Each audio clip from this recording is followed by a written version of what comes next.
Everybody, welcome back to the channel. Second video of today. Just a little bit of an update to those that watched today's Marvel Contest of Champions news.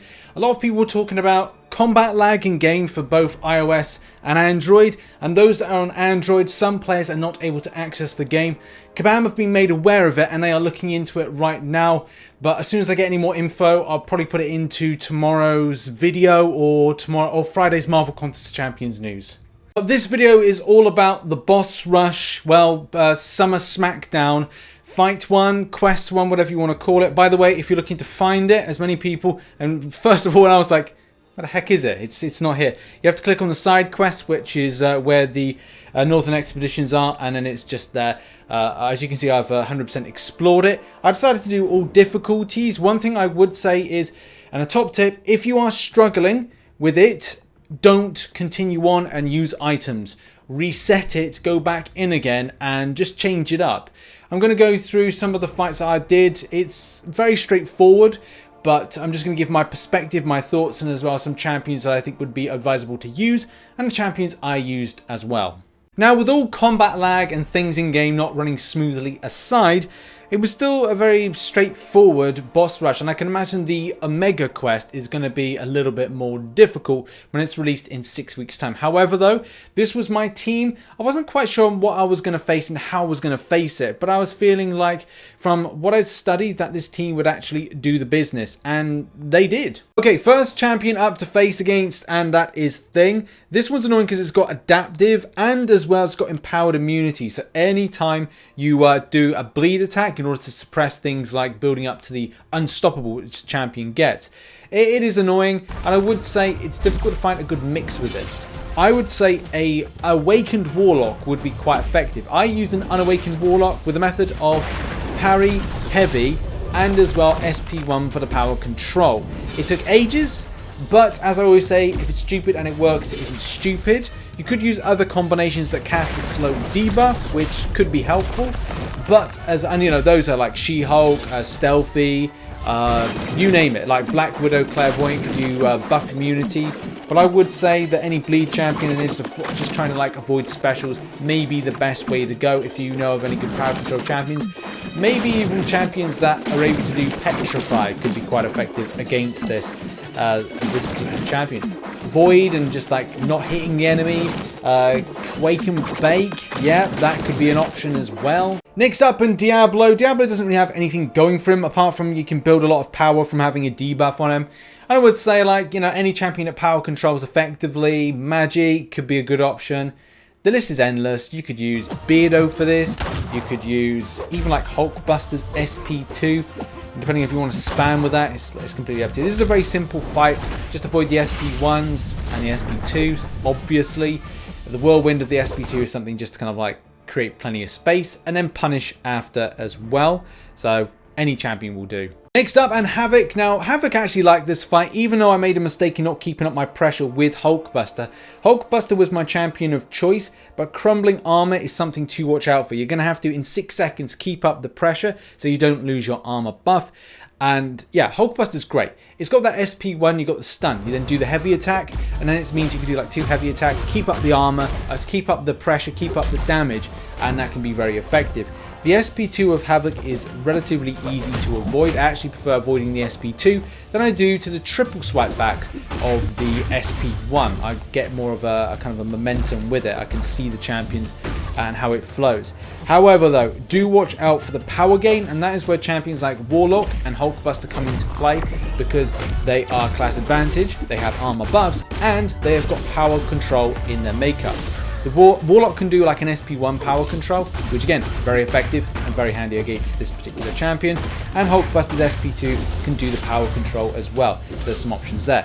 If you've got a champion which has an armor buff and can power control, it's going to be a relatively good option for this particular interaction. So make sure to pick wisely when you're taking it through. And Warlock can be very helpful down the route, which is very handy and leads us into Mr. Sinister. Mr. Sinister is one of those champions that highly regenerates, and champions that do regeneration, suppression, reversal, or blocking can be really effective. Because this champion has this dark intellect, I didn't think about it at the time, but maybe utilizing Hulk Ragnarok could be helpful when they've got degeneration effects on them. And also having that heal block off of, I believe, the SP1 of Hulk Ragnarok, it can be a very effective counter to this if you are struggling for whatever reason.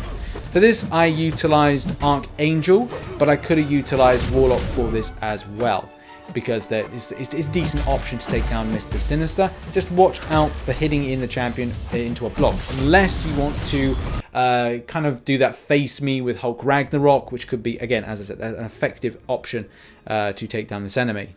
Next up is Nick Fury. Now, against this champion, I would say Mutants are going to be fun.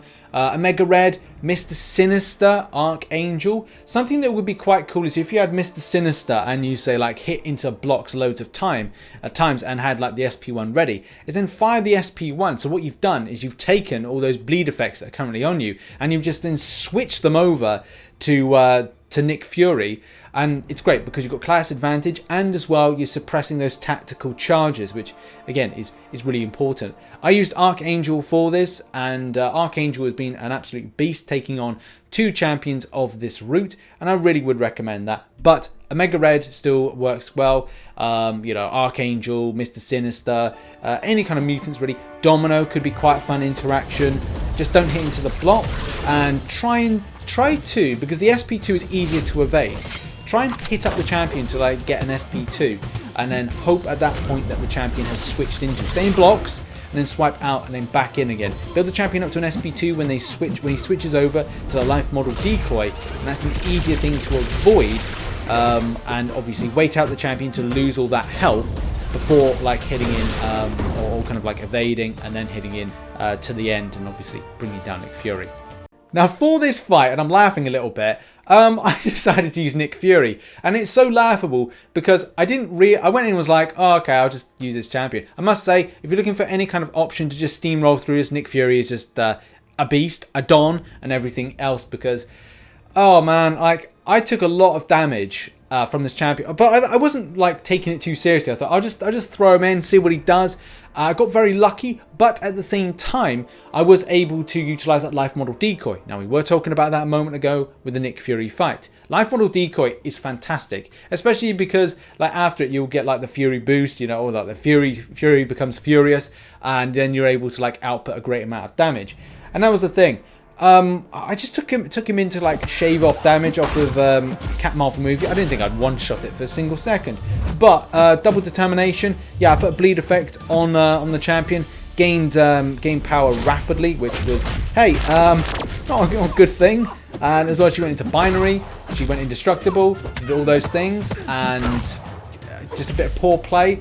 But you know, that is the thing. You can play a little bit silly with this and also find that there's some effective options. Now I did plan to use Dr. Doom, because I was like, hey, Dr. Doom, that could be effective. We've got Stagger, we're suppressing, we've got all that lovely stuff. That's nice, that could be really effective. That's the champion I wanted to use.